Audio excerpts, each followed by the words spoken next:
Sejam muito bem-vindos a mais um da CanaCast, o podcast da RPA News Cana Indústria. Eu sou Natália Querubim e no episódio de hoje a gente vai falar um pouco sobre as perspectivas para a safra 26 e 27, considerando aí os cenários tensos que a gente tem no mundo, né? As guerras, a questão do preço do açúcar e do etanol, os custos de produção, a condição dos canaviais. E para isso, eu trouxe 3 especialistas aqui hoje. Eu estou aqui com o Thiago Santos, que é o conselheiro de usinas e sócio-consultor da RPA Consultoria, que vai falar um pouquinho para a gente, está acompanhando a realidade agrícola, né, dos canaviais, vai falar um pouquinho da questão operacional do setor. A gente está aqui com o Pedro Mizutani, diretor associado da Cisarnicol, uma das principais trades globais de açúcar aí, que vai trazer uma visão de mercado para a gente. E a gente está com o William Hernandes, sócio da FGA, uma consultoria especializada em estratégia e gestão para o setor sucroenergético. Eu queria agradecer a presença de vocês aqui hoje, gente. Muito obrigada. Bom dia. Muito obrigado, Natália. Bom dia. Bom, a gente vai fazer aqui, pessoal, alguns blocos para falar um pouquinho, primeiro de cenário, depois a gente fala um pouco de condições de canaviais, depois a gente fala um pouco de gestão. Mas todo mundo aqui vai falar um pouquinho e vai contribuir nesse episódio de hoje. Queria começar com o Pedro. Pedro, queria que você falasse um pouquinho como que a Cisarnicol está enxergando o mercado global de açúcar nesse momento, né? A gente está com as tensões no Oriente Médio, eu queria que você contasse um pouquinho como é que vocês estão enxergando esse mercado. Bom dia a todos. Primeiramente, agradecer a Natália pelo convite da RPA News para fazer esse podcast e falar um pouquinho da situação do mercado. Basicamente é o seguinte, a gente está vivendo hoje um ciclo de baixa.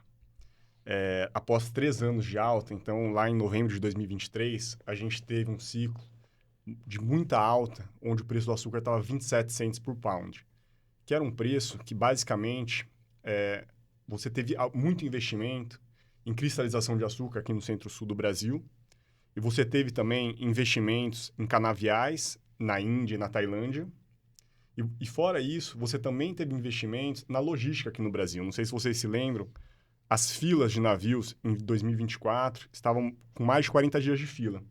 Não só por clima, mas também por falta de logística. Então, desde lá para cá, você teve muitos investimentos nos 3 principais produtores de açúcar do mundo. Isso fez com que hoje você tivesse um ciclo de baixa. Então, hoje, com 14 cents por pound, média de 2026, você está abaixo do custo de produção desses principais países. Então, assim, para a gente ter uma ideia, o custo de produção do centro-sul do Brasil, numa média, não estou falando de uma usina aqui ou uma usina ali, uma média, está entre 15,50 e 16 cents por pound. Na Tailândia, a gente já fala entre 17 e 17,50. Na Índia, entre 19 e 19,50.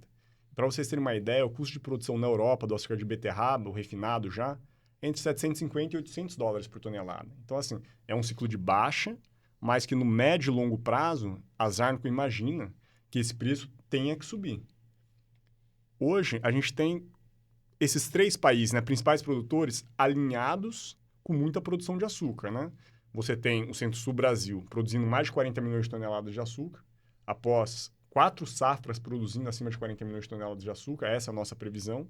Você tem uma Índia produzindo muito açúcar e uma Tailândia produzindo muito açúcar. Mas nem sempre isso deve acontecer. A gente já está pensando que possa ter um El Niño esse ano, e com isso você pode ter um clima mais seco no hemisfério norte, o que prejudicaria a safra na Tailândia e a safra na Índia. Então, assim, é um ciclo de baixa, estamos no momento do mercado em baixa.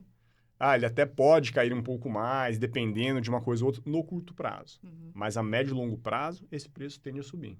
Ontem até a gente escutou falar no evento sobre a questão do excesso, né, de açúcar que a gente vai ter esse ano, na safra 25 e 26, que é a safra mundial, né? O que você pensa sobre isso? E também a questão de que a gente não pode botar a culpa na produção brasileira por conta dos preços. Você concorda com isso? Concordo com isso.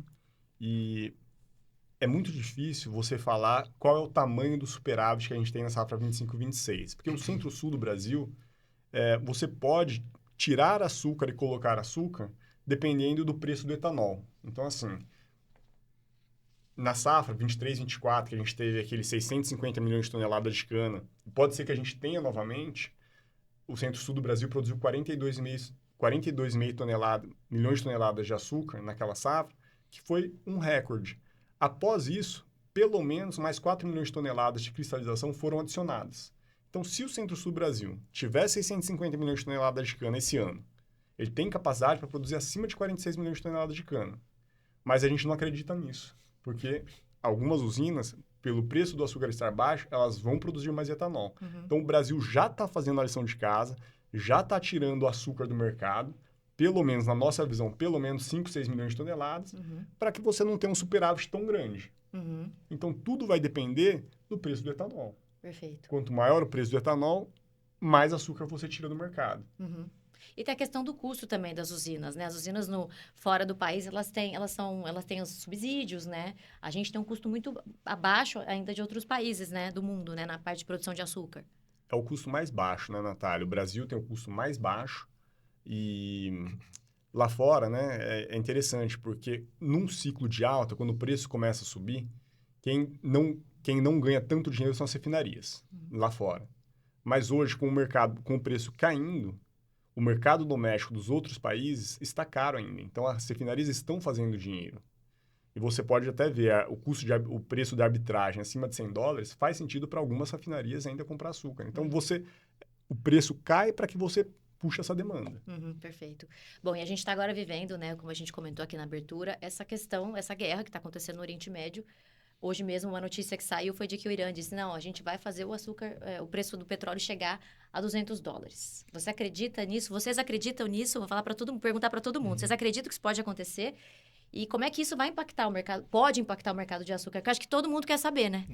Esse é um tema quente. Bom dia, obrigado pelo convite, Natália, e todo o time da RPA.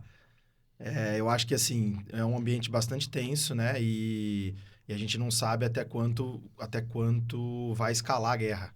Esse dado de $200 barril, ele não assusta, olhando para as últimas guerras críticas no Golfo, a de 73, a de 79 e a de 90, né? Nós estamos falando basicamente da quarta guerra do Golfo em 50 anos. Então, parece muito longe, mas olhado do ponto de vista histórico, 50 anos é só uma página de livro nos nossos livros de histórias, né? Então, de se assemelhar, e naquela época a gente teve petróleo equivalente, hoje acima de $200 barril, a gente teve variações mensais que chegaram a 200% do preço do petróleo, a gente teve uma agora recente que chegou a 35%, 40%, né? Ou seja, andou bastante, mas historicamente a gente viu movimentos semelhantes. Mas é muito difícil apostar num cenário que é pontual, ele é histórico, ele é bem diferente do que seria a normalidade. Agora, o que a gente está levando lá para dentro da FGA é que quando começou a explodir essa guerra, eu vou levar lá para primeiros ataques do Hezbollah a Israel, isso aí foi tido como somente uma guerrinha naquela região, né? E aquele momento, na verdade, já era o início de um período um pouco mais tenso, que tende a se perdurar por um período um pouco maior. Então, apostar $200 é difícil, mas acreditar que a gente vai voltar para aquela tendência que a gente estava vendo de fundamento do petróleo para $50 o barril, que era isso que estava sendo colocado um pouco em xeque ali naquele momento mais atual, isso já não me parece mais num cenário aí até um pouco mais longo, falando 1, 2 anos, né? E acho que essa é a grande vantagem, o grande diferencial de cenário que eu vejo para as plantas, né, de etanol do Brasil. A gente tem hoje um produto que é literalmente substituto ao petróleo, em que a matriz energética usa, né, no Brasil menos da metade desse combustível como ciclo-Otto, ou seja, a gente teria condição de quase triplicar o tamanho, né, do mercado de etanol somente no Brasil, sem falar de combustíveis marítimos, sem falar de adição de SAF, de adição de mistura no resto do mundo. E esse acho que é o principal projeto das indústrias brasileiras. É como que a gente faz para adicionar um pouco mais de etanol na gasolina hoje, que é o nosso produto substituto e que houve o reajuste agora da Petrobras de 22 centavos, mas assim, para a gente é uma parte do reajuste. Esse reajuste coloca nas nossas contas preços equivalentes ali na casa de $80 o barril. Então, ainda tem espaço, né? Hoje o mercado está bem volátil, mas hoje está tradando ali na casa de 95, chegou a 110, o povo falando a 200. Então, ainda você tem bastante espaço para ter repasse, e acho que colocando em paralelo com o Pedro colocou, né? Aí o etanol vai dar esse passo de ancorar esse açúcar nessa virada de mix num patamar superior, porque os 14,50, 15 cents, na verdade, acabava sendo a paridade de açúcar em etanol equivalente no movimento recente, com petróleo a 65, 60 dólares o barril. Com esse novo cenário de petróleo, esse preço equivalente do açúcar sobe. E o Pedro comentou, eu concordo, é isso aí, temos condição de fazer 46, 47 milhões de toneladas de mix numa situação de safra cheia, mix cheio. Por outro lado, a gente tem condição de fazer 36, 37, se houver prêmio significativo para o etanol. Então, são 10 milhões de toneladas. É muito difícil prever balanço mundial hoje. 10 milhões de toneladas? E me expliquem uma coisa. Aliás, vamos explicar para o pessoal aqui, que é um pouco leigo. Até hoje no escritório, as meninas que trabalham comigo me perguntaram, mas como que isso impactaria, o petróleo altíssimo impactaria o etanol e o açúcar? Pedro, se você puder explicar um pouquinho essa questão fundamental, esses fundamentos de como que isso impacta esses dois produtos, até para, de repente, alguém que é do setor de cana, que não trabalha com comercialização, etc. Bom, primeiro é o preço do etanol e gasolina nos postos de gasolina, né? O consumidor vai até o posto de gasolina, ele faz aquela conta, né? Continha mágica aqui no Brasil é 70%. Você vai lá, pega o preço do etanol, pega o preço da gasolina, divide um pelo outro, fala assim, é 70% do valor. Abaixo de 70% eu vou colocar etanol. Acima de 70% eu vou colocar gasolina. Eu até acho que é até menor isso aí, tá? Até maior, né? Você poderia colocar o etanol até mais eficiente do que a gasolina, tá? Mas... Maior que 70%. Maior do que 70%. Maior do que 70%. Depende do carro, depende do modelo, depende de tudo, mas...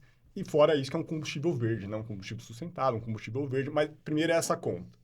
Depois, com o aumento do preço do petróleo, 90% da gasolina nossa é feita aqui domesticamente. 10% é internacional, tá?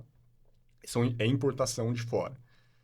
Se o preço estiver muito alto, o preço do petróleo lá fora estiver muito alto, você precisa ter o repasse aqui no Brasil. Senão, ou a Petrobras começa a perder dinheiro, porque os outros importadores, sem ser a Petrobras, não vão importar petróleo mais caro, gasolina mais cara, para vender mais barata aqui no Brasil. Então, você tem que ter esse reajuste na gasolina, e você tendo esse reajuste da gasolina para cima, o preço do etanol sobe junto. Porque senão você vai ter o preço do etanol pagando 50% da gasolina. Aí todo o consumo vai para o etanol. E isso pode acontecer. E se isso acontecer, se todo o consumo for para o etanol, você diminui ainda mais o açúcar. Mas como o mundo precisa do açúcar, ao invés de você diminuir a produção de açúcar, o preço do açúcar sobe para que você tenha açúcar. Então, é uma coisa que leva a outra, né? Essa é uma grande variável, né? Então, é preço do petróleo. Hoje a gente fala, né? O açúcar é mais... estamos numa estabilidade ou é mais volátil, né? O preço do açúcar. Hoje é muito mais volátil, porque você tem muitas variáveis. Que é preço do petróleo, hoje etanol de milho, clima... balanço mundial. Então, assim, você acaba vendo muitas variáveis. Perfeito. Quer falar mais alguma coisa? Não, acho que é perfeita a colocação e há essa conexão, né? Mas a gente estava vivendo um movimento recente, né, Thiago? Que a história de ser o etanol... ninguém estava querendo o etanol nem o açúcar no movimento recente, né? Tava os dois patinhos feios. E de uma hora para outra veio uma guerra que colocou o etanol em primeiro plano. E veio também um pouco de redução de Índia e Tailândia com sinais de uma produção levemente menor do que inicialmente. Então, aí começou esse embate, né? A próprio açúcar vindo buscar preço, porque também uma redução tão significativa assim na safra do Brasil vai causar déficit mundial e não é isso que o mercado suporta hoje, né? A gente não está num cenário de açúcar global que há necessária expansão, mas uma redução muito significativa também não é esperada. Então, passamos a travar um embate aí bastante legal para o produtor, no momento bastante oportuno, porque é a maior flexibilidade, nas nossas contas, é a maior flexibilidade de mix da história do açúcar etanol. Então, assim, hoje, né, as empresas do setor têm um poder muito grande, bem maior do que teve nos ciclos anteriores, quase 2 vezes maior do que teve nos ciclos anteriores, para decidir qual vai ser sua produção. E a gente está com entendimento, você está ouvindo lá e vendo nas usinas. A gente também o Pedro deve estar também, dessa decisão está sendo tomada ali quase instantaneamente, né? A safra vai começar e vai se fazer a decisão semanalmente. Foi o que eu ouvi ontem de um dono de usina. Ele falou, a gente não... Ainda não vou cravar o que a gente vai fazer, não. A gente vai analisar o mercado. Se vocês pudessem, os três, chutar uma média de preço para o açúcar esse ano. A gente estava 27, caiu para 14. Vocês chutariam uma média de quanto aí para esse ano? 26, 27? Com qual petróleo? Aí... Olha, quer arriscar, Pedro? Que assim, Olha, eu vou ancorar no petróleo. É difícil, né? Assim, se falar que é um petróleo de $100 e se tiver os reajustes necessários, acho que eu falaria entre 14 e 17 é uma boa... É um range que você acha que pode acontecer. É um range interessante, Uhum. Acho que a visão é que o açúcar não vai andar tanto quanto o etanol, né, Pedro? Acho que o açúcar deve ficar nesse patamar ali de 16, 17. Aí o etanol vai andar, vai ter um consumo maior, vai começar a remunerar e aí é que você vai conseguir tirar essa, vamos dizer assim, essa falta de movimento que o açúcar está tendo nos últimos meses, né? Pelo menos essa que é a visão. É isso mesmo. O petróleo vai melhorar, a gasolina vai subir, o etanol vai começar, as usinas vão mudar mix. Nessa lição do mix a gente já ouve desde o ano passado, né? O pessoal falando, ó, tem muita produção, tem muita cana, é uma safra grande e tal, mas nós vamos começar a olhar de novo o etanol. E chegou o momento do etanol, né? Essa aqui eu acho que é a questão aí. Então, início de safra deve ter muito etanol. A cana a gente está vendo que está vindo um canavial mais produtivo. Por outro lado, o pessoal deve antecipar um pouco o início de safra, então realmente vai ser um início mais alcooleiro. Se a chuva deixar. Mas assim, tendo preço, o pessoal começa, né? E a chuva vai... tá melhor, né? A gente não pode reclamar. Não. Porque realmente foi... E chuva em março a gente vê que geralmente traz uma safra maior do que o... Sim. Nunca podemos reclamar de chuva, né? Exato. Nunca podemos reclamar de chuva. Tem um pessoal aí da antiga que disse que a gente não pode reclamar, inclusive porque é de graça, né? É isso aí. Então, é isso, né? A minha percepção é que o preço do açúcar ele vai reagir a partir do momento que o etanol começar a ter um consumo maior. É uma dúvida que eu tenho, e aí talvez, né, acho que vocês têm mais isso aí, porque vocês estão no dia a dia, esse mix ou esse consumo do mercado interno. Hoje a nossa frota tem condição de consumir 70%, né? E a gente fica sempre ali nos 30%, 32%. Na visão de vocês, tendo preços atrativos de etanol, quanto que vocês acham que pode chegar a isso daí? Isso daí é menos impactante do que preço. Bem porque a decisão do cara de chegar lá no posto e falar, põe álcool, né? Sim. Acho que essa que talvez esse seja o primeiro movimento mais importante a ser feito, né? Sim. A gente sempre coloca isso, que acho que é bom então recapitular, né? Então, hoje, o consumidor brasileiro, em 85% dos carros, eles têm o carro flex. Então, ele tem o poder de decisão, conforme o preço, né? De decidir se ele coloca gasolina ou etanol. E somente 30%, no ano passado, 27% decidiram colocar etanol. E é um número extremamente baixo. E para a gente, o processo de decisão está porque o preço ficou muito próximo dos 70%. Fechou média de 68 e alguma coisa, né? Hoje está 78. Hoje, você chega no posto lá, tá... Hoje, entre safra, está pior ainda. Mas na média da safra, a gente teve paridades relativamente satisfatórias e ainda assim o consumidor não colocou o etanol. E é isso, né? Se a gente ter o dobro dessas pessoas colocar, a gente tem o dobro de consumo. A gente está falando de 26 bilhões de litros. Muitos falam de etanol de milho vindo com 2 bilhões de litros. Tal. Nós estamos falando de 26 bilhões de litros. É muita coisa. Não precisa nem de tudo isso. Não vamos ter condição de fazer essa migração. E uma migração completa do etanol para o açúcar daria para a gente, hoje, abastecer uns 6 bilhões de litros adicionais. Então, nem temos todo espaço para todo esse... consumo, né? Para todo esse consumo. Mas o fato é...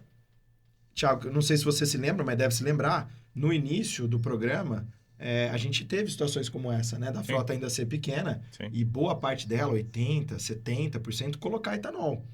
Que níveis de paridade a gente tinha naquele momento? Níveis mais próximos de 60%. E não de 70%. Mas isso é interessante, porque muita gente faz essa conta e acaba, às vezes, errando. Esquece da sensibilidade do consumidor a preço. Parece que 60% da paridade é muito baixo, mas, na verdade, é uns 10%, 15% abaixo do consumo. Então, veja bem que eu estou tentando falar. 15% de desconto de preço traz o dobro de consumo. Não é 15% a mais de consumo, é o dobro. Então, a elasticidade preço-demanda no etanol é muito alta.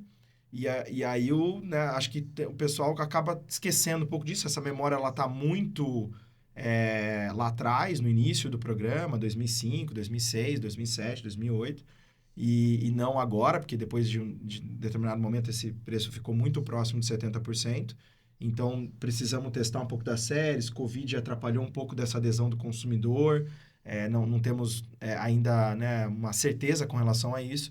Mas é claro que vai ter uma adesão muito maior do consumidor se esse preço ficar mais próximo do 62%, 63%, 60% do que do 70%, em que ele é quase indiferente. Né? Tem a regra e tal, mas no final do dia o consumidor pensa no bolso e ele é quase indiferente, por isso que somente 30% colocam. E ainda tem esse estigma da, o etanol gasta mais, meu carro... Tem que parar mais vezes ao posto. E tem a questão de sustentabilidade que ainda não conseguiu pegar, né? Parece no grande público, né? Nos consumidores. Eu acho que tem muito isso também, né? Uma pena, né? É uma pena.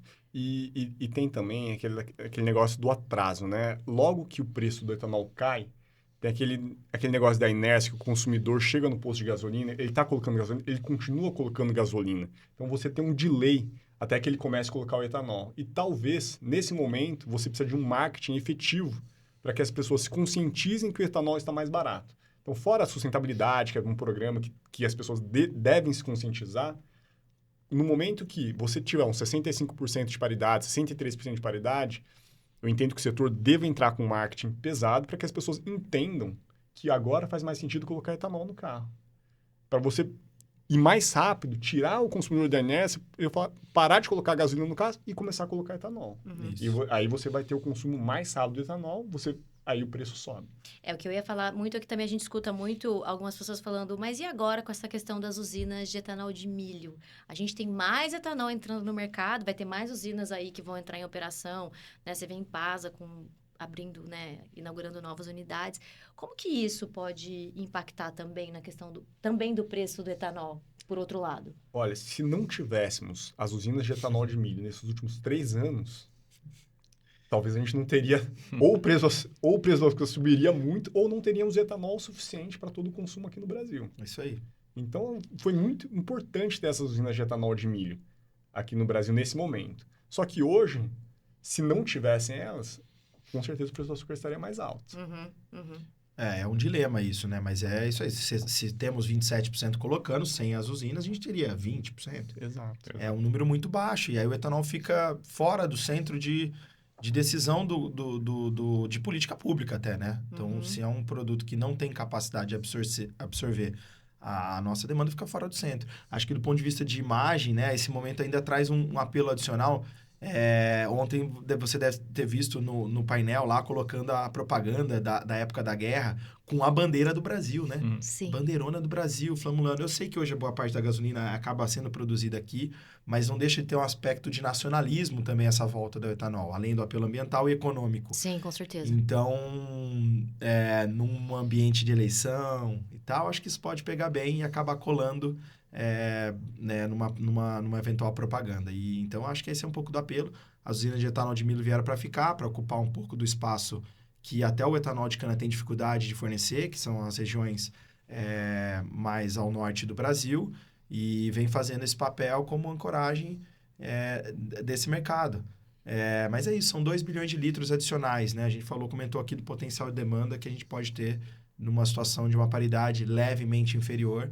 Eu acho que... De repente, um aumento da mistura também na gasolina, isso também pode ajudar. Ajudar na Pode questão, ajudar. né, dos preços. Eu acho que para o futuro, né? Ajuda tudo, até as refinarias, né? Que vão gostar agora com o mix. Né? Essa embate aí, eu tenho um preço do etanol um pouco mais barato do que lá fora. Vamos recompor e ter um pouquinho mais do meu produto com etanol. Com etanol. E é interessante, né? Eu estava agora na Ásia no mês passado e o etanol de grãos é uma realidade, não só no Brasil, mas é uma realidade lá fora. Na Índia e na Tailândia também é uma realidade do etanol de grãos. E é uma fábrica muito mais fácil de você fazer uma fábrica de etanol de grãos, porque você compra milho de qualquer lugar do mundo. Então, você pode importar milho para fazer o etanol de milho. Então, isso, é claro que não é no curto prazo, pode ser num médio e longo prazo, que você aumente o consumo de etanol nesses países produtores e você pode, talvez, tornar o etanol uma commodity mundial. Porque hoje é uma commodity brasileira, uma commodity americana, Mas não, agora tem na Índia, agora tem na Tailândia. Você vê vários outros países já produzindo etanol de milho. Então, Que acho que foi sempre que o setor no Brasil quis, né? Que o etanol virasse, de fato, uma commodity e que estivesse em outros países também, né? Exatamente. Bom, agora eu queria um pouquinho pro Thiago. Thiago, eu queria ver como é que você está vendo a condição dos canaviais, você que está rodando aí. Eu queria que você contasse um pouquinho o que você está vendo para esse cenário em 2026 e 2027. Que a Natália, gente vai ter uma safra um pouco melhor, né, eu acho. acreditamos que sim, Nesse Natália. sentido. Como o Pedro falou, né, a partir do ano de 2023, quando vieram os preços, teve investimento em cristalização, teve investimento nas indústrias, mas o pessoal também fez a lição de casa e investiu em canavial. A verdade é que houve uma renovação acelerada dos canaviais, melhores tratos culturais, e hoje a gente vê que quando o clima ajuda, a gente colhe os frutos desses investimentos realizados lá na safra 23-24 e até na 24-25. Então, assim, a gente, apesar de ter tido uma desuniformidade por regiões, a gente vê que algumas regiões choveram mais, outras menos, a chuva não foi tão uniforme assim, mas a verdade é que choveu bem para todo mundo, ou choveu dentro de níveis razoáveis para todas as regiões produtoras. Então, o que a gente tem observado é que os canaviais estão com potencial de crescimento vegetativo, ainda tem aí mais 2, 3 meses de crescimento, né? A gente está no início do mês de março a cana ainda cresce, abril cresce também, mas a verdade é que os canaviais estão muito bem formados e a gente vê que realmente assim a produção de cana, ela vai provavelmente sair daquele patamar que foi aí na safra 25, 26 de 75, 77, para buscar acima de 80. 82, 83, 84 toneladas por hectare. Na média do Centro-Sul, a gente acredita que atinja. Tem algumas regiões que o pessoal já está falando que vai subir 10%. Quando a gente olha Ribeirão Preto, a região de Ribeirão Preto, que é uma região importante, ela reduziu muito ano passado. Então, ela tende a andar mais nessa safra do que outras regiões como Araçatuba, que já está num patamar melhor. Mas a nossa visão é que realmente uns 10% a mais de TCH deve vir para essa safra. Thiago, e assim, a gente também vê em vários eventos e ninguém consegue...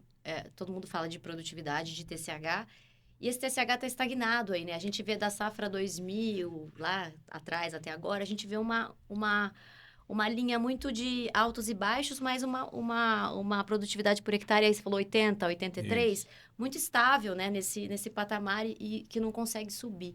Na tua visão, o que você acha que está faltando, né? O setor está investindo em canavial, o que está faltando para essa produtividade, para a gente conseguir ter um potencial maior aí? Natália, a gente precisa lembrar que a produção de cana no Centro-Sul, ela é de sequeiro, na sua maior parte. Então, assim, por mais que as usinas façam a sua lição de casa, e uma boa parte delas fizeram nos últimos anos, a gente depende do clima. Então, assim, o clima, ele oscilou demais e regionalmente ele mudou muito, né? Então, teve local que choveu muito, teve local que choveu pouco, e ocorre que você fica na dependência das chuvas. Então, acho que uma lição de casa que o setor precisa começar a entender é algumas regiões você precisa fazer a conta se realmente não vale a pena você começar a ter pelo menos uma parte do seu canavial sendo irrigado, né? A gente defende isso como uma tecnologia que ela precisa realmente ser implantada.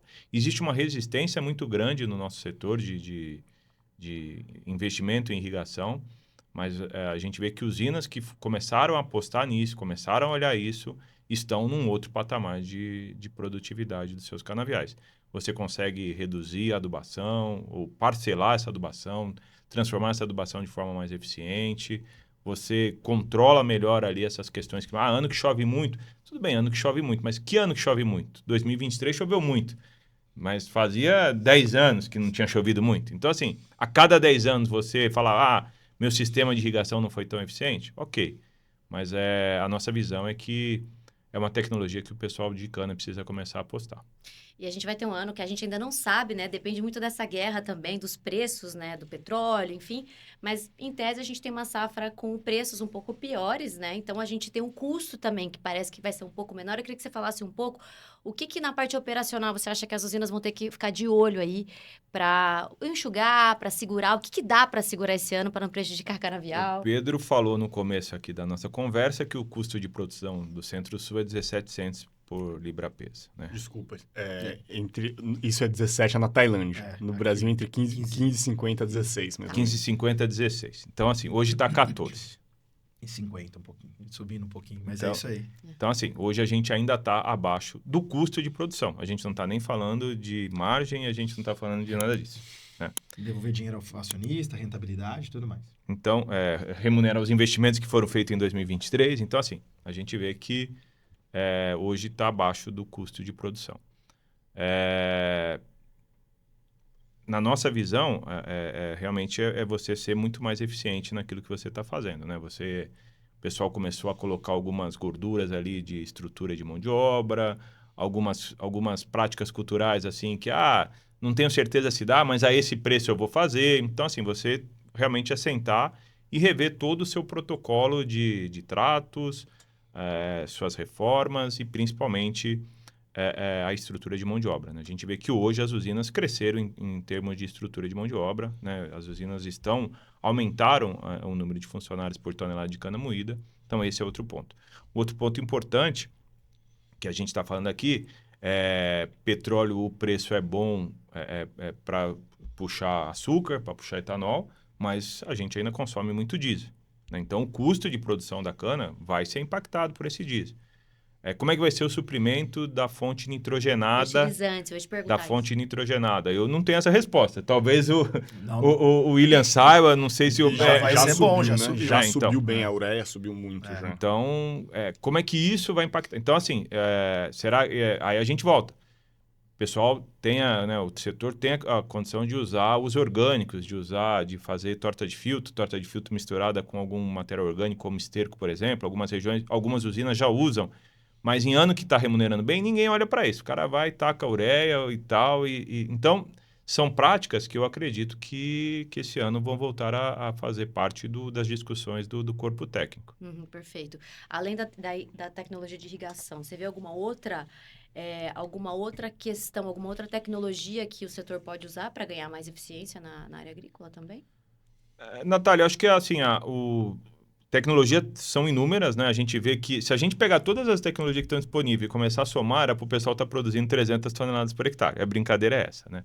Mas assim, eu acho que existem técnicas eu acho que tem muita tecnologia disponível, mas também tem muita coisa básica que o pessoal anda negligenciando. Por exemplo, tamanho de safra. Né? A gente vê o pessoal indo para colher cana em novembro, colher cana em dezembro, entrar colhendo em março. Então, assim, em anos como esse pessoal que quiser fugir muito do manejo convencional vai perder dinheiro. Né? Então, assim, você tentar colher no melhor momento do seu canavial para você conseguir extrair um pouco mais de ATR, você olhar o momento ideal da sua safra, o tamanho da sua safra. Né? A gente vê muitos estudos que a gente faz na RPA, tem usinas que era para estar começando a safra na segunda quinzena de abril, o pessoal começa na primeira quinzena de março. Quanto que o cara deixa na mesa?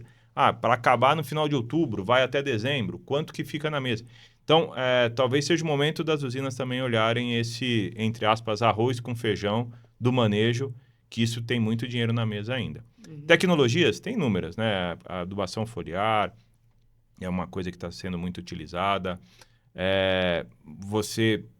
As próprias variedades que estão chegando aí, a gente focar em variedades que tenham um pouco mais de resistência ao estresse hídrico.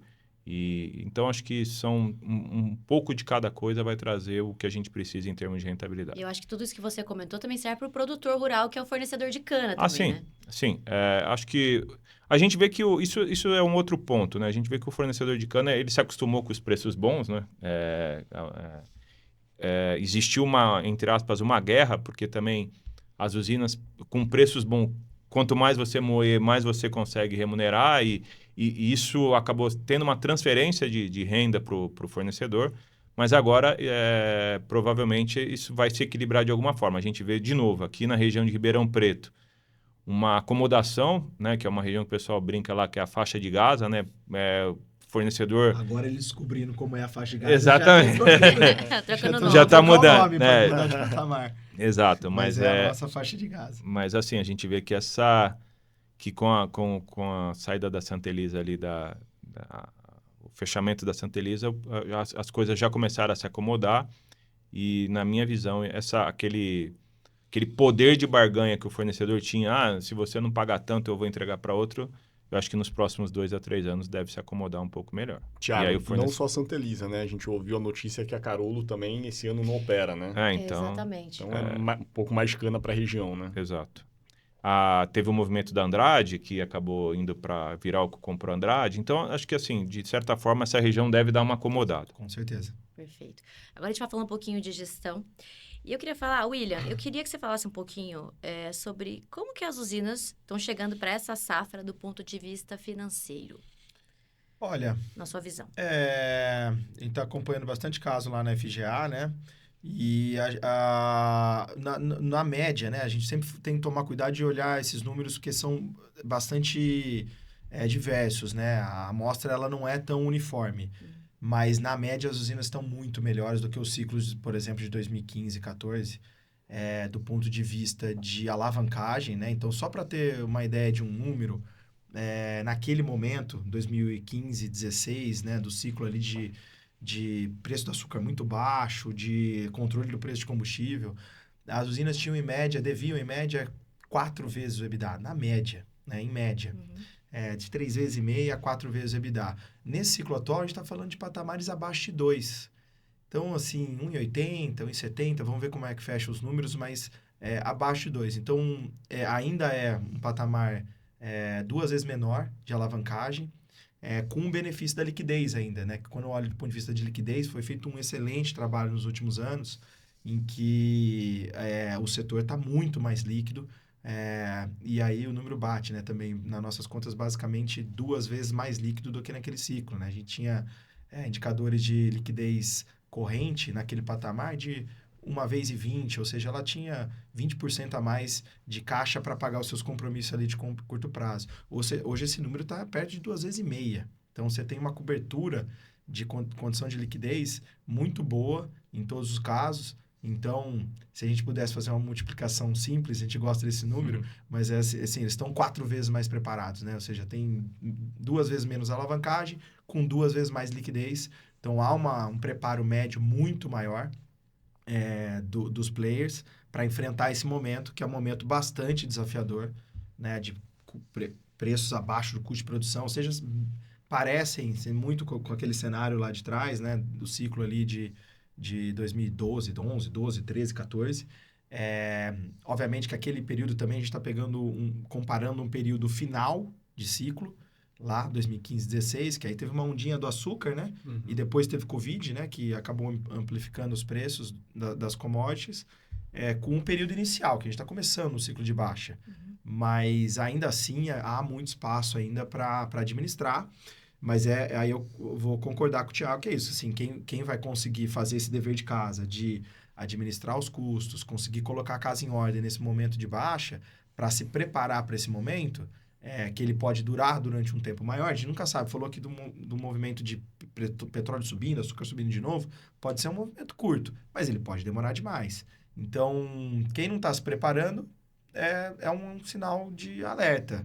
Agora, a maioria dos casos já está se preparando, fazendo as medidas necessárias para ligar o modo de sobrevivência, né, Thiago? Fazer o arroz com feijão, ligar o modo de sobrevivência, se preparar para o ciclo de baixa. Mas eles, né, na média, estão bem mais preparados. E, William, o que levou, então? O que você acha que essas usinas fizeram? Quais foram os fatores que levaram elas a estarem melhores nesse momento aí? Basicamente, o que o Pedro colocou no começo. A gente teve 4 anos de preços excepcionais, tanto do açúcar como do etanol, e produtividades recordes ali em 2023. Uma super safra em 23, com preço bom aquilo ali. Preço bom aquilo ali. Foi o Brasil se beneficiando como nunca, né? O hemisfério norte produzindo pouco açúcar no mundo, preços altos e o Brasil produzindo muito açúcar, com muita cana, com o preço do etanol bom. Então, quando eu viajo, eu visito bastante usinas, os últimos 3 anos, a gente olha os balanços, foram os melhores anos da história das usinas.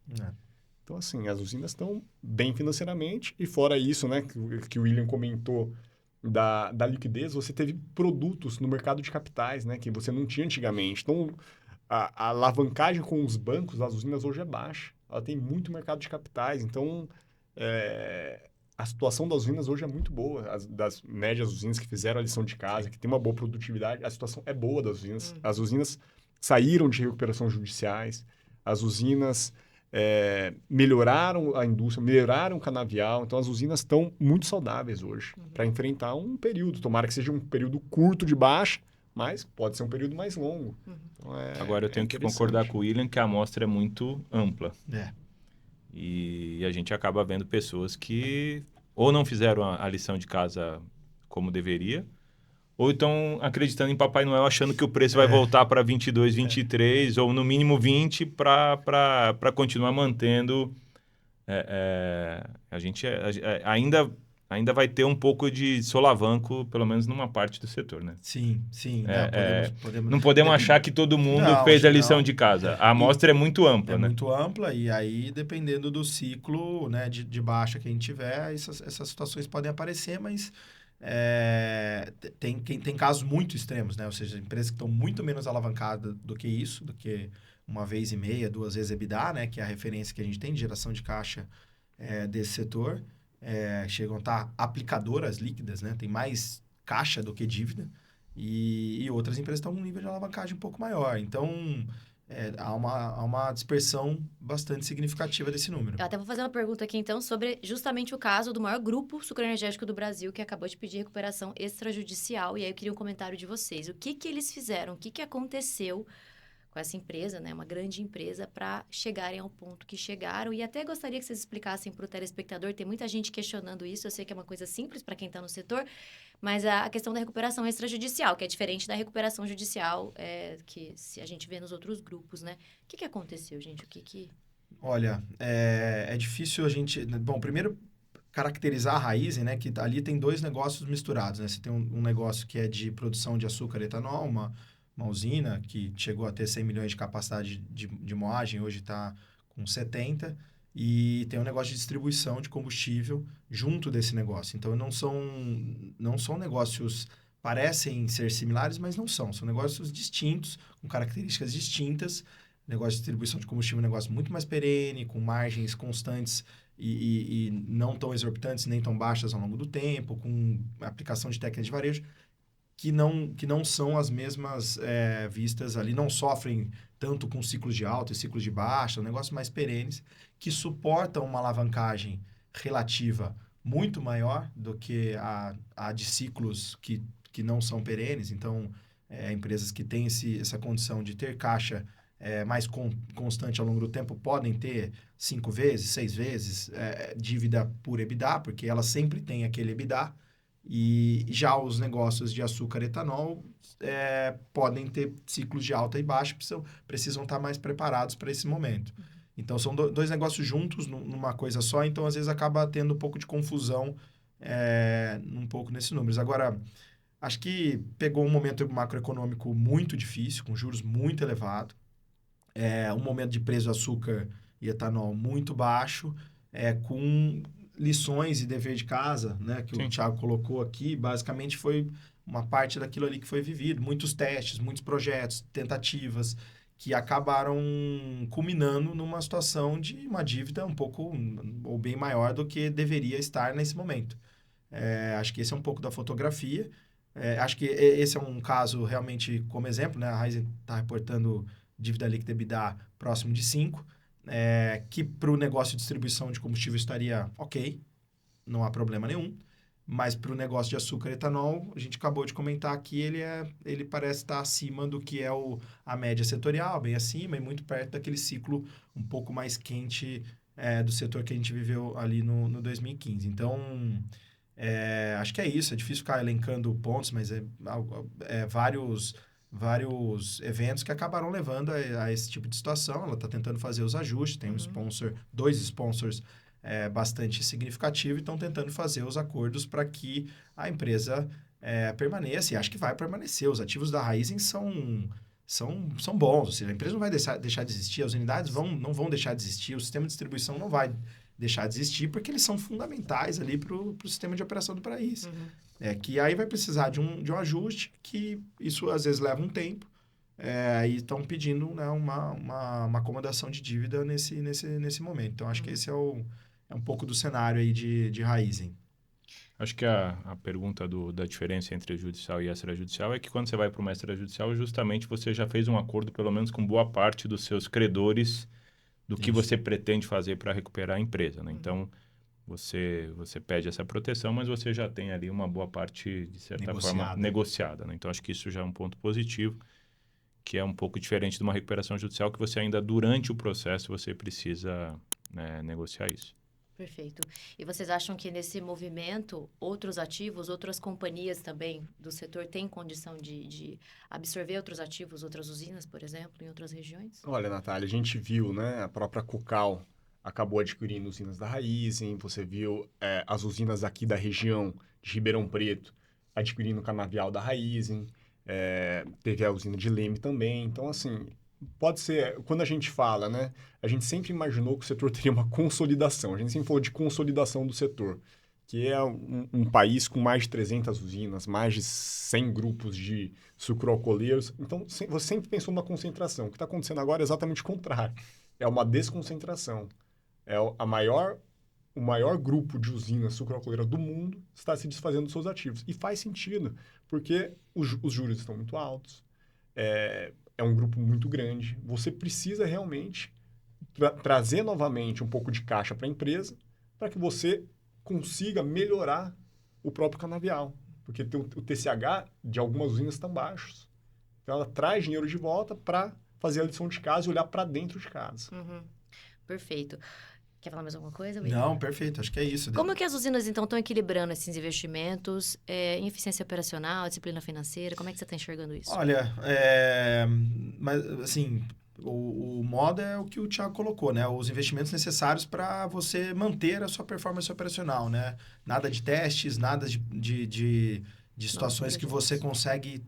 os novos projetos, eles vão acontecer no ambiente de segurança, né? Em que o player tem uma convicção muito boa de que aquilo traz algum retorno para ele. Ele tem, né, alguns players, a gente comentou, tem condição financeira boa de adquirir unidades, como o Pedro comentou, nesse momento. Então, podem acontecer, vão acontecer, mas eles vão ser mais raros, né? O player médio nesse setor vai acabar fazendo o processo de seleção e escolha dos investimentos de uma maneira muito mais criteriosa. E é isso que tem sido feito, né? Os plantios de renovação, né? A gente estava até comentando agora. Tem uma sensação de que você tem que fazer uma reforma no canavial, ainda mais os reflexos que aconteceram no ano passado, bastante significativa. Por outro lado, esse ambiente de juros alto, cenário de chuva melhorando, você olha e fala, talvez eu não precise fazer tanta reforma assim, né? Uma reforma possa ser só aquela reforma que liga ao ponto ótimo, que eu consiga ter certeza que aquele plantio que eu estou fazendo vai ter uma rentabilidade suficiente para receber esses preços do açúcar e do etanol que ainda estão abaixo do custo de produção, com esses juros altos, eu ainda vou decidir. Então, onde eu vou reformar? Só na certeza. Não vou mais reformar em qualquer lugar. E aí esse ambiente tende a ser um pouco menor, um pouco mais restrito, e isso vai acontecer nos tratos canavial, né, com mudança de tipo de... O que a gente está vendo é que esse ano deve ocorrer um aumento da idade média dos canaviais, né? Essa safra. Realmente, até em função dessa questão de juros e tudo isso, a conta muda um pouco, né? Não é aquele... O setor era diminuir, porque a produtividade não foi boa. Então, é isso que é o natural. Quando a produtividade não é boa, você tende a reduzir a idade média do canavial para você ter canaviais mais produtivos. Mas o que deve acontecer, uma coisa que... E aí o clima ajudou e vai esconder uma parte disso daí. Esse processo, é o início do ciclo de alta, né, Thiago? É o início do ciclo de alta. Exatamente. Porque quando você tem preços baixos, você deixa de tratar o canavial, deixa de renovar o canavial, você perde a área. E não só no Brasil, né? Isso aí falando do Brasil. Mas na Tailândia, a mandioca e o arroz já pagam mais do que a cana, então você perde a área lá. Na Europa, você perde a área de beterraba. Na Índia ainda não, porque tem controle de preço, mas poderia perder. Exatamente. Então, assim, e esse é o início do ciclo de alta. E daí você, esse ano não por causa do clima, mas se o ano que vem tiver um clima pior, você vai ter menos açúcar e você começa a ter um ciclo de alta. Então, o mercado fazendo assim. É o mercado cíclico, né? É o mercado cíclico. Então, aqui tá todo mundo aqui há muito tempo já no setor, né? Então, a gente já viu muito isso, né? Então, assim, no ciclo de baixa, olhar para custo de produção, olhar para dentro de casa. E no ciclo de alta, aproveitar, né? Porque o William V, né, faz gestão de risco das usinas. Quando o mercado está de alta, você deve precificar ali para frente, né? Fazer a sua gestão de risco. Acho que você até já respondeu, então, essa pergunta que eu ia fazer para todo mundo. O que as usinas devem observar como os principais fatores que a gente precisa observar nessa safra? Aí pensando em campo, né? No campo, na gestão.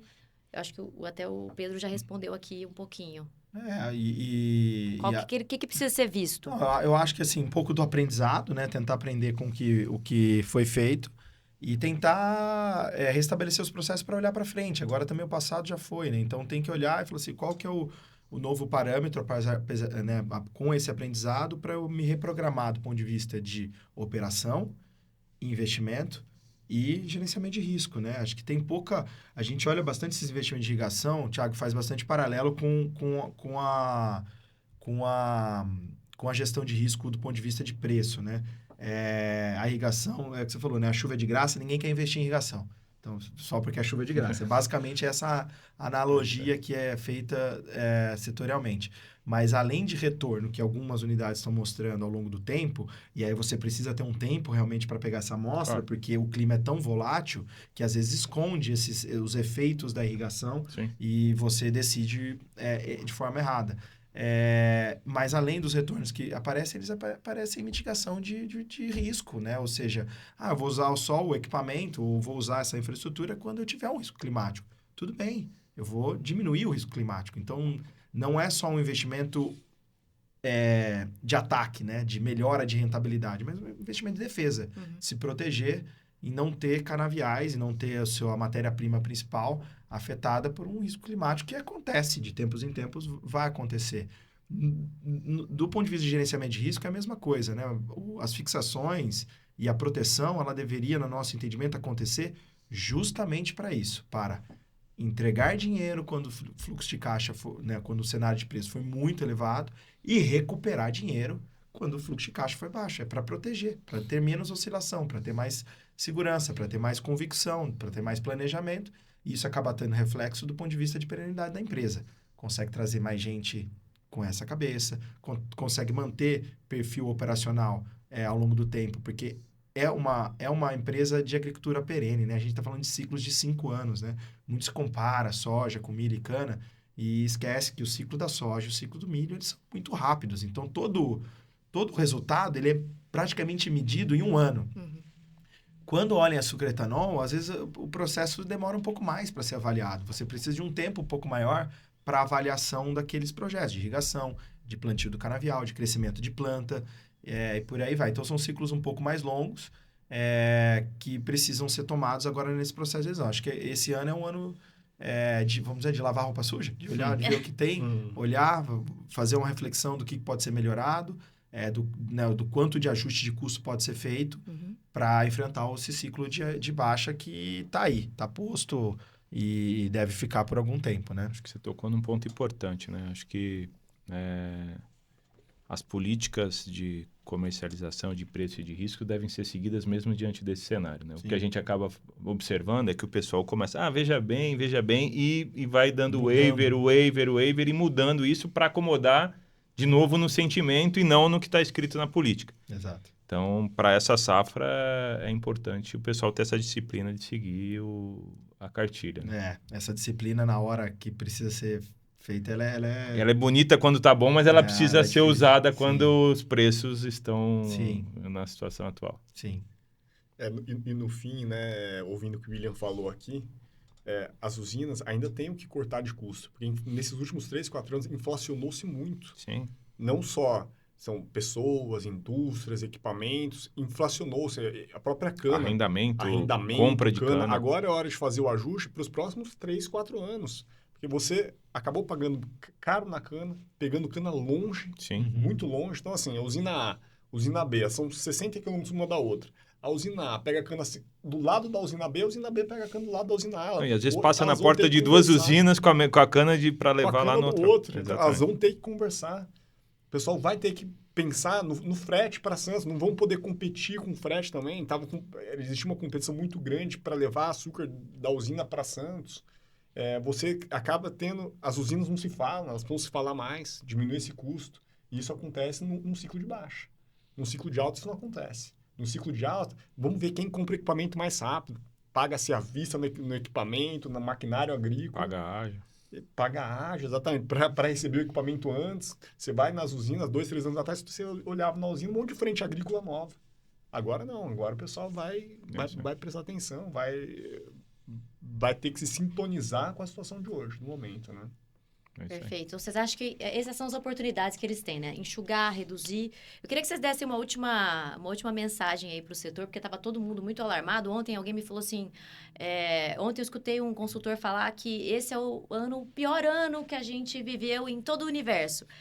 É isso mesmo? A gente pode ver um futuro melhor? Eu queria a opinião de cada um para a gente fechar esse episódio de hoje. Olha, eu acho que tá de longe ser o pior ano, tá? Precisa ver pior comparado aqui também, né? Tá de longe ser o pior ano, assim. E tem muitas variáveis, né? Como eu falei no comecinho do nosso podcast, tem muitas variáveis que a gente está olhando, né? Então, assim, se a gente falasse isso há 15 dias atrás, antes da guerra, o cenário não parecia bom. Os fundos, né? A gente não falou dos fundos, mas até semana passada, hoje deve sair os dados novamente, estavam 270 mil lotes vendidos. Eles precisam recomprar essa posição em algum momento. Eles precisavam de alguma notícia para começar a recomprar. Então, a notícia veio. É a guerra, é o petróleo a $100 por tonelada. Essa notícia veio. Os fundos começaram a comprar. Então, o mercado já subiu, desde o começo da guerra, pelo menos R$100 por tonelada. Então, enquanto os fundos estão comprando, as usinas estão aproveitando para vender, porque elas estavam muito pouco precificadas. Então, os fundos começam a comprar, as usinas começam a vender, em algum momento esses fundos começam a comprar e as usinas já estão vendidas. Aí você pode ter uma esperança de um preço melhor. Mas, assim, tá longe de ser o pior ano, tá, Natália? Perfeito. Thiago, do ponto Eu de acho vista que de do Canavial, ponto de vista de operação. Canavial também, acho que não é o pior ano, não. Eu acho que a gente tem uma boa expectativa aí pela frente. Eu acho que uma das melhores notícias Sim. que temos são os canaviais, né? Exatamente. Estão melhores esse ano. Como eu digo, né? Ainda tem muita safra, ainda tem muito tempo aí, né? Para esses canaviais crescerem, né? Mas, assim, a gente vê que é um ano que tende a ser um ano bom. Já estão falando de El Niño, enfim, são coisas que, de certa forma, ajudam na produção dos canaviais. William? Não, eu concordo com o Pedro. Acho que assim, tá longe de ser um ano... Acho que você até deu um bom prognóstico das usinas ruim, também, né? Eles estão preparados para esse momento. É isso aí, né? Um ganho de produtividade, ele é outro empuxo de redução de custo, né? Naturalmente, sem todos esses ajustes que a gente falou, a gente já teria uma tendência de uma redução ou pelo menos uma não escalada dos custos como a gente já vinha vendo nos anos anteriores. Né, uma otimização. Agora, com uma situação de 5% ou 10% a mais de produtividade, aí sim você pode ver realmente um ano com redução de custo por tonelada de cana ou por tonelada de açúcar moída. E o cenário de preço que estava pintando como um cenário bastante desafiador, com a guerra vem ajudar. Então, acho que é isso aí, não é um ano ruim. Tem as situações da Raízen que leva uma luz para o setor que, no nosso entendimento, ela é desvirtuada e ocasional e por todos os aspectos que a gente já colocou e não combina muito com esse cenário que a gente já colocou, né? Então, acho que, no geral, ainda a gente pode ser que termine o ano lá e falando, nossa, né? O mundo está muito sensacionalista também, né? Sim. Tudo está virando bastante eufórico a todo momento. Então, talvez a gente termine o ano com uma safra recorde, com bastante produtividade, com preço ainda bom, apesar da safra recorde, e a gente termina o ano falando, nossa, quem que estava com medo desse ano aqui, que foi um ano bom, ainda de resultados positivos? Essa é um pouco da nossa esperança, mas isso não deveria deixar de ter o alerta de ainda assim olhar para um cenário um pouco pior, que essa guerra se arrefecer e o fundamento do açúcar não é nada bom. E aí a gente vamos ter que passar por um ciclo um pouco mais longo do que o imaginado. Mas, no geral, acho que é um pouco de exagero caracterizar esse ano como um ano extremamente ruim. Uhum. acaba não sendo isso. Acho que aquela lição de casa que já começou no ano passado, de olhar para o mix, de olhar para o etanol, acho que é o que vai trazer estabilidade para o setor ao longo dessa safra. Perfeito. E o setor está cada vez mais consciente, né, Thiago? Sim. É impressionante a velocidade da informação é instantânea, né? Então, tá todo mundo muito consciente, eu acho que... Vamos aí ter um ano... Vamos ver, né, o que vai acontecer. Vamos ver, cada safra é uma safra. Daqui um ano a gente volta aqui. Perfeito, combinado. A gente volta aqui e vê se deu certo ou não. Combinado. Gente, eu queria agradecer a presença de vocês, William, Thiago, Pedro, muito obrigada por estarem aqui hoje. Eu queria agradecer a você também que acompanhou a mais um episódio do DaCanaCast. Esse episódio e outros episódios você acompanha lá no nosso canal do YouTube, @Revista RPA News. Então, inscreva-se para acompanhar os próximos episódios. Para ficar por dentro das últimas notícias do segmento canavieiro, acesse o nosso portal www.revistarpanews.com.br e também siga-nos nas redes sociais, @Revista RPA News. Até a próxima!